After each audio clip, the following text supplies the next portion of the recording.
Check, check, check. 1 2 1 2 1 2 1 2. Check, check. 1 2 1 2 1 2. Are you with me? Are you with me? Are you with me? I think so. Let me see. Let's see. Yeah, there we go. All right. So that was the interview. He's a great guy, man. Garcinio Hall. That's Garcinio Hall, ladies and gentlemen.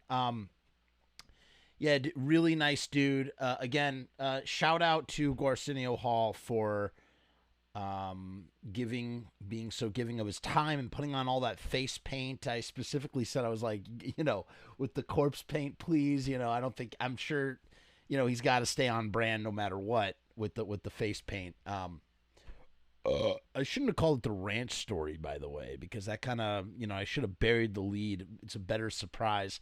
That interview is clipped slightly short because I told him the ranch story.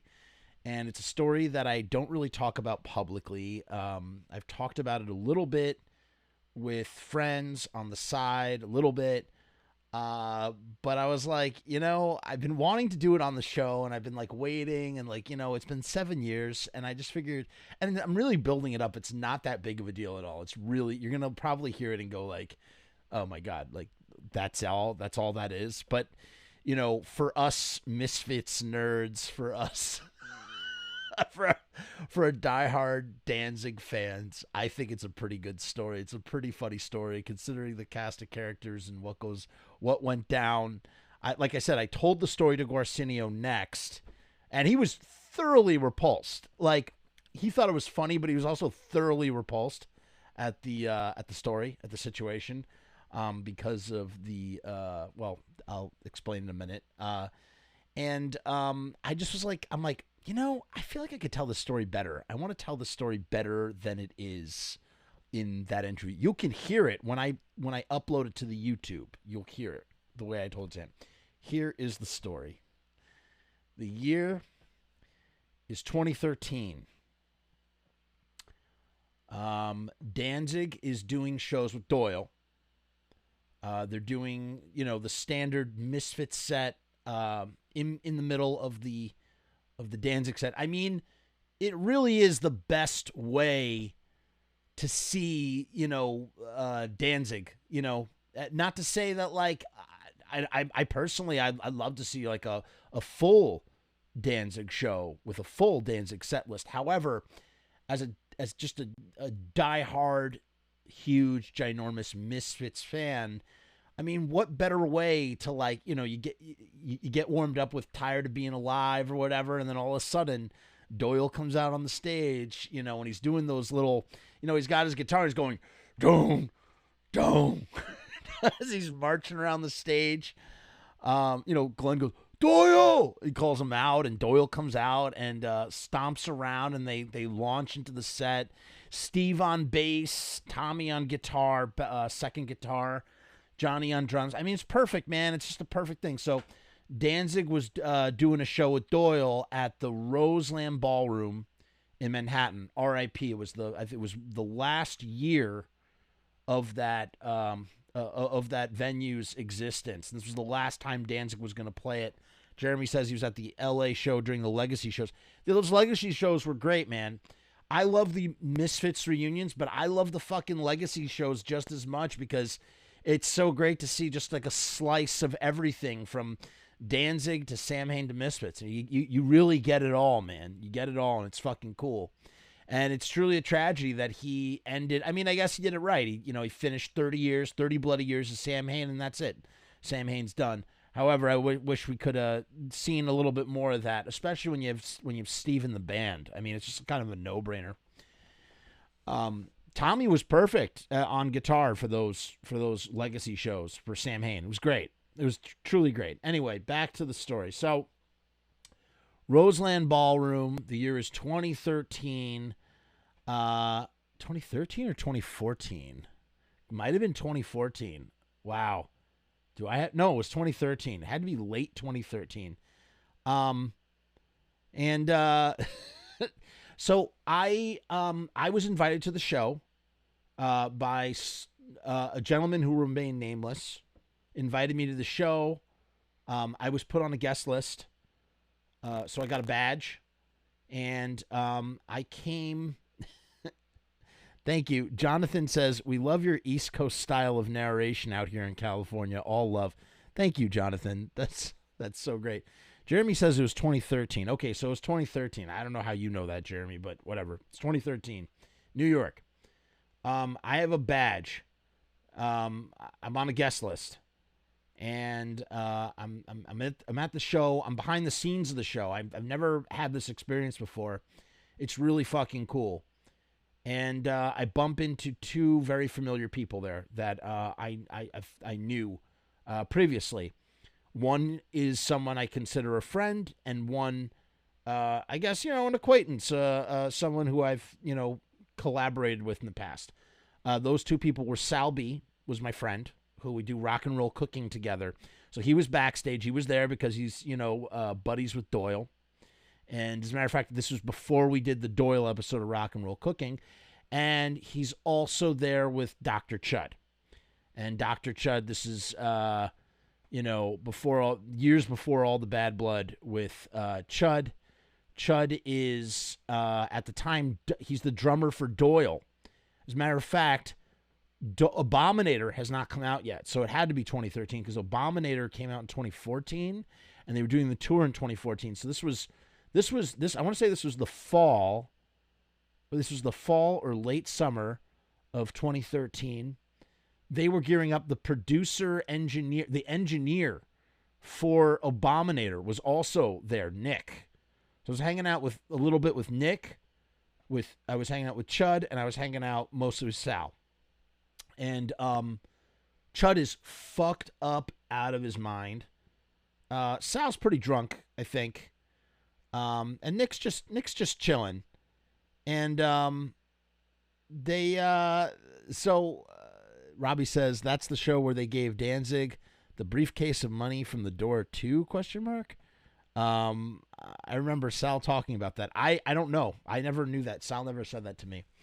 But I get to be backstage, and it's pretty fucking cool. I'm not in any dressing rooms or anything, but I'm just hanging out backstage. I watched the show from the balcony up above. You weren't allowed up there, but I was like up there on the side of the thing. I'm watching the show. I was like, I've been in the pit so many times. I wonder what it's like up top. Matter of fact, Glenn threw fucking devil horns to me from the fucking stage. He was turning around, he threw some fucking devil horns at me. It was pretty fucking cool. So the show goes on. It's a great fucking show. They play a ton of songs. And I will tell you, I think it's way better to watch these shows in the pit. Felipe says Starland, December 26, 2012. Felipe, is that a show you were at? I was not at that show. It's not a fun way to see a show from the balcony. I didn't enjoy it. I'm a person, I need to be immersed in the pit. I need to fucking just, feel the demon sweat thrall of it all. You know what I mean? I just need to be in there, in the shit, and you don't get that experience just standing still on a balcony. That's why I'm so glad I was in the pit for every one of the original Misfit shows, ultimately. I tried to get backstage every time. Only got backstage one time at Riot Fest. And you know what? That was cool, but I'm glad I watched the show in the pit. Had I watched it from, some other vantage point, it just wouldn't have been the same, man. You got to be in the pit. You got to feel the fucking, So, great show. Show ends. The mother chick was there.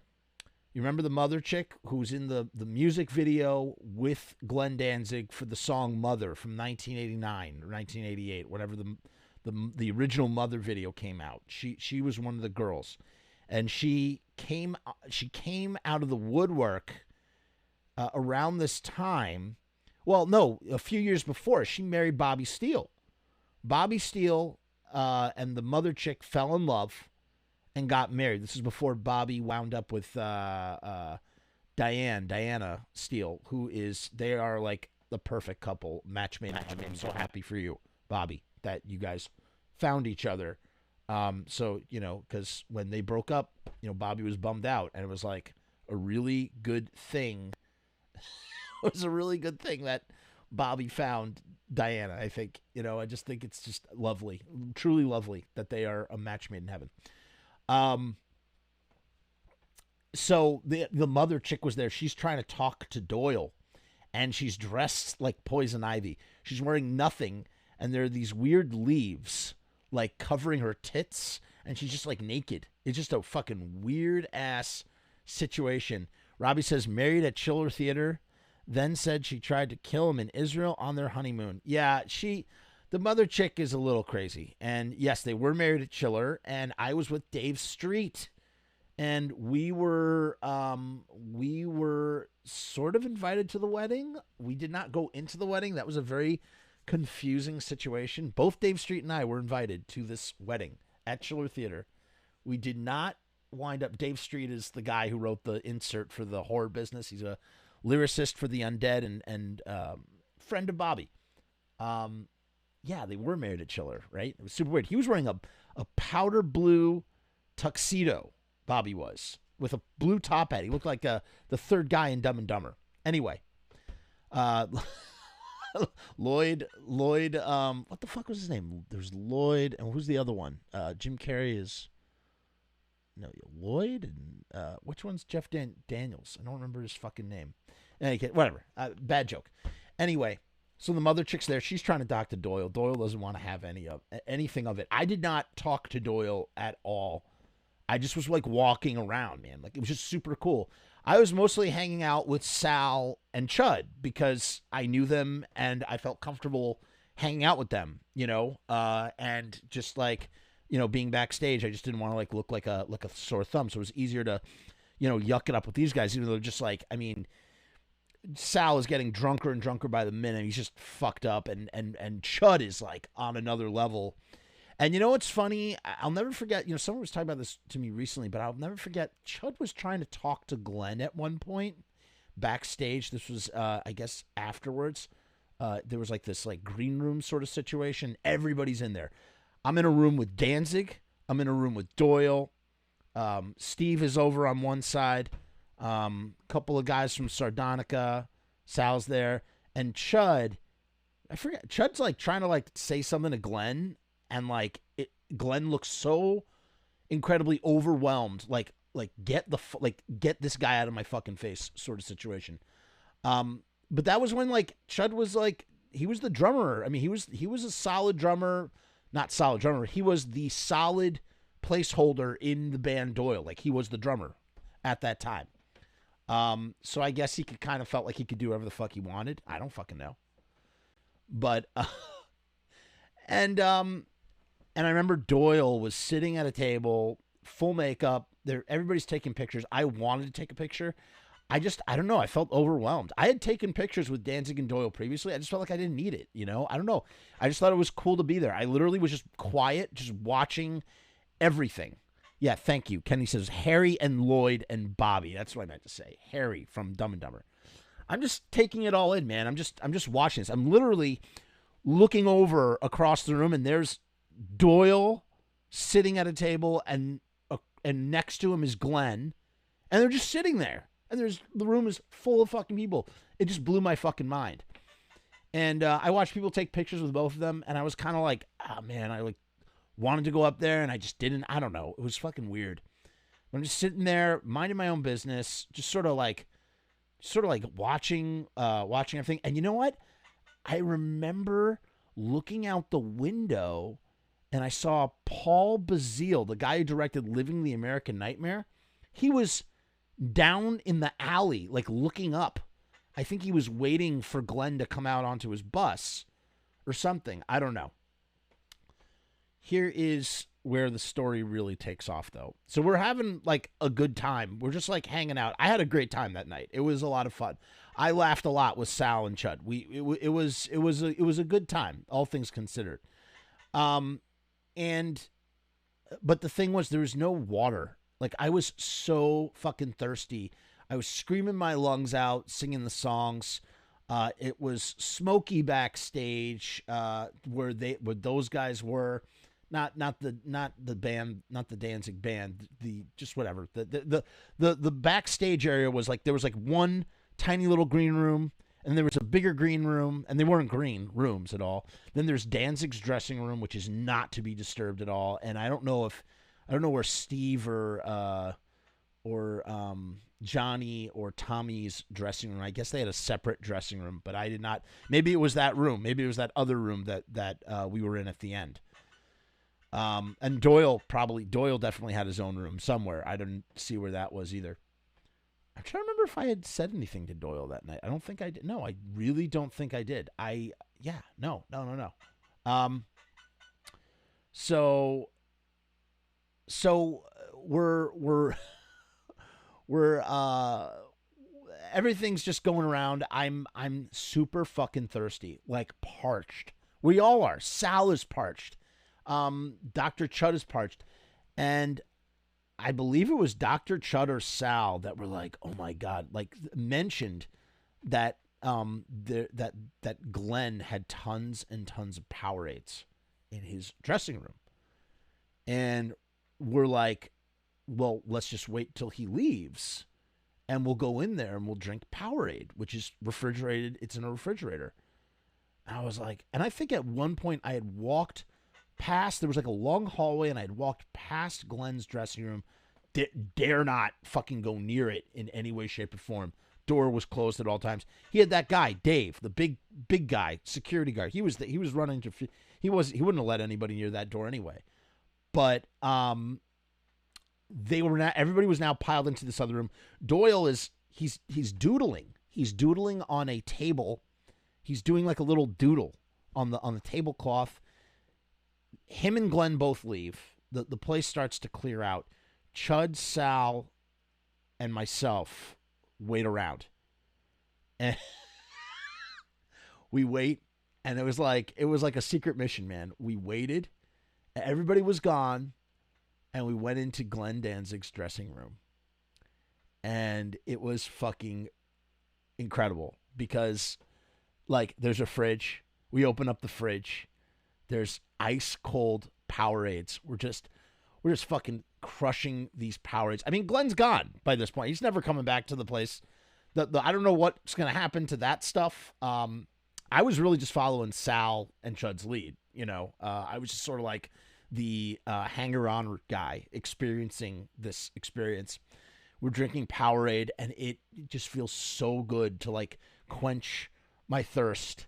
And then we look over, and there's just like a table, man. There's like a table with all this stuff. There are those German gummy bears. It begins with an H. Hybro. They're gummy bears on the table. Unopened packages of gummy bears.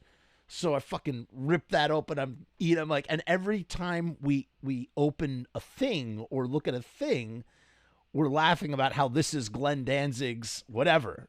This is Glenn Danzig's Powerade that we're enjoying. These are Glenn Danzig's gummy bears that we're enjoying. And he has there's like an array of tea bags. There's all these teas. Just a very, there were cookies. There were Chips Ahoy cookies, I think. Just like a various accoutrement on this table. And that's when I saw it. Sal took a package of white T-shirts, unopened package of white T-shirts, like Hanes, like undershirts. Takes a package of unopened Hanes T-shirts. I think they were T-shirts. Yeah, they had to be been T-shirts. He takes them and he fucking puts them down the back of his fucking pants and puts his shirt back. Just like takes this package of shirts, commenting on how they're Glenn Danzig's T-shirts. And we're snickering. We're like fucking schoolboys. This is me, Dr. Chud, and Sal. Eating gummy bears, slamming Powerade, just like yucking it up about how we're in Glenn Danzig's dressing room. And, you know, it was very nice. And, you know, all of that stuff, for those of you who are unaware, there are riders. They're tour riders, right? They have, you know, their various things on the rider. And, you know, you have... You put what you want, and the promoter has to make sure those things are there. It's part, you know, I mean, it's contractual. Like, you have to have it. If you are, like, for instance, if you're a singer and you want to make sure that there's always tea and honey there, so that way you can, make sure that your throat is good before you're singing. Or maybe you're into, like, fucking bologna, like cold cuts. You're like, I want a tray of cold cuts at every show. You have to have all this stuff. It's a contract sort of situation. So Glenn has, so everything that we're seeing, I'm thinking in my head, I'm going, and it's possible that it's not. And again, I don't actually know, but it's very possible, perhaps, that Peter asked, were there any milk duds? No, there were no milk duds. Maybe there were. I don't know. I didn't see any milk duds, but there were fucking gummy bears, and they were delicious. I mean, who knows if the promoter just brought this stuff or that all this stuff was in the rider. I'm sure it was in the rider, man. I mean, you hear about these things. There's a joke in Wayne's World Part 2 where they're the roadie guy that they hire to put on the show, and he's talking about how he picks out all the brown M&Ms for the bands. Like, that's what bands do. They do these ridiculous requests. As a matter of fact, go find Iggy Pop's tour rider for the Stooges. He wrote it himself, and it's like 16 pages of like just crazy nonsense. It's just like they can be so funny, just bullshit, man. Like, I want a fucking football helmet with cottage cheese in it, and it's got to be there because it's part of the contract. We want liquor, we want this, we want that, and that's when I look on the table and I see this.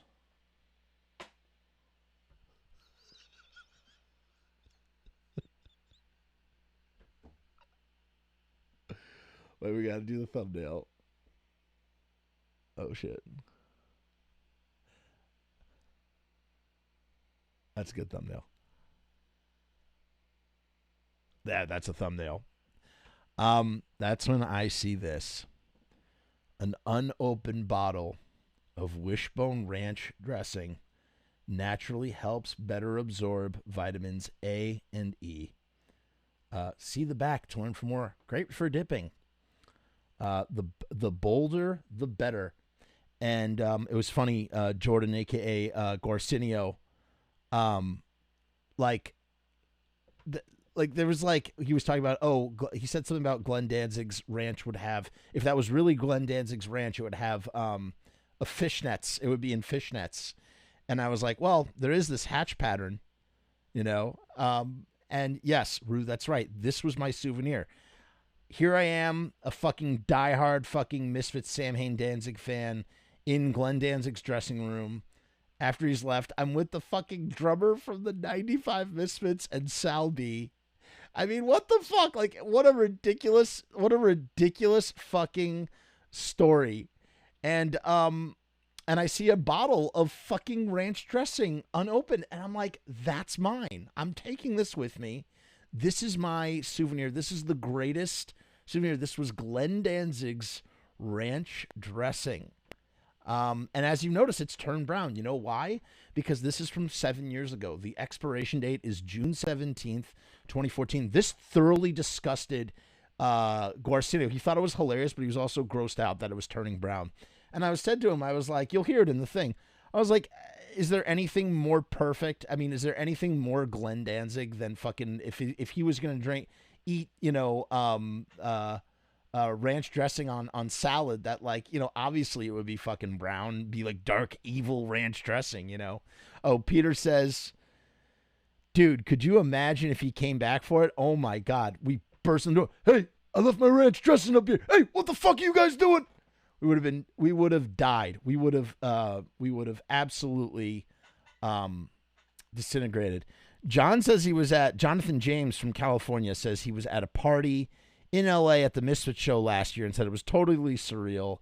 He said there were bondage girls as tables. Wow, that sounds interesting.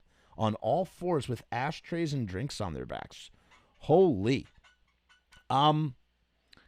So that's the fucking evil ranch story, guys. I mean, I told you, it's not that fucking crazy. I snagged the bottle and I left. I had a great fucking night. I did not meet Danzig. I don't think I met Doyle. It was a fucking incredible night, and I was so grateful to have the experience, and I really never spoke about it because I didn't want to I don't know. I just didn't want to, I was a guest. I was on someone's guest list. I didn't want to I don't know. I just felt like it was bad form. But, we've been doing the show for 6 months now, and I just felt like, I need material, and I thought that would be it'd be a funny story to share with everybody. And this is 100% true. I shit you not.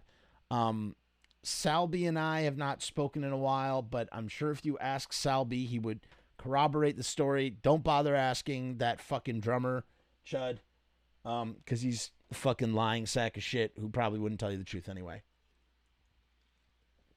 But yeah, man, this is my fucking wishbone ranch dressing from Glenn Danzig's dressing room. And I'll never throw it away. As long as it remains intact, I will keep this as a souvenir. I'm letting it ripen so that it can be, black. His black ranch instead of her black wings. Oh, under his ranch dressing. It's just fucking great, man. It's just a funny fucking story. And Sal and I, for years afterwards, would laugh about this story. We would fucking reminisce on this story and laugh so hard. It was just such a fucking, what a fucking trip that was. It was a really good fucking time. And, yeah, I mean, like I said, as long as it stays. And, if I really had the fucking balls, I would fucking, next time Danzig was doing some signing, I'd go up to him and be like, would you please sign this ranch dressing? And he'll have no idea. And just fucking sign it for me, and I'll just have it. Or he would do the exact opposite, be like, hey, that's my fucking ranch dressing! And just like punch me in the face. Either way would be really great. So that is the story. I hope you guys had a good time tonight with this episode. I have to be up in the morning to drive my son to school. And thank you, John. John says it was a great story. I'd blank ranch dressing all night. Ha ha ha. Yeah, man. Just fucking ranch dressing all day and all fucking night. You can find this story. Yes, Russell, that's right. Dirty black dressing. That's there was a pun in there somewhere, and we just weren't finding it. If you enjoyed this content, subscribe on my YouTube. Check it out. Check out the merch. Check out the T-shirts. Buy a cup of coffee to support this. Check out 1979. Enter the fucking song contest. If you missed it, all the stuff was in the front of the thing. We'll be back next week with another episode. I'm not sure it will be as exciting as this one. Maybe it will be that another filler Jerry only 2003 interview. I did have this one piece of content that I was hoping would be ready, but it's not. It's not the 1979. It's this guy has a tape that of a Danzig autograph signing from 1990, and I don't know what happened to it. I have to talk to him about it. And I guess that's our fucking show. So, Robbie says, yeah, there needs to be a new shirt with the ranch. I have a couple of shirt ideas. I hesitate to tell you now because I want to leave it as a surprise. But yeah, maybe there needs to be a ranch shirt. I mean, right? That's all this stuff is inside jokes, But what would it be? Danzig's evil, Dirty Danzig Ranch? I don't know. Fucking Wishbone Ranch?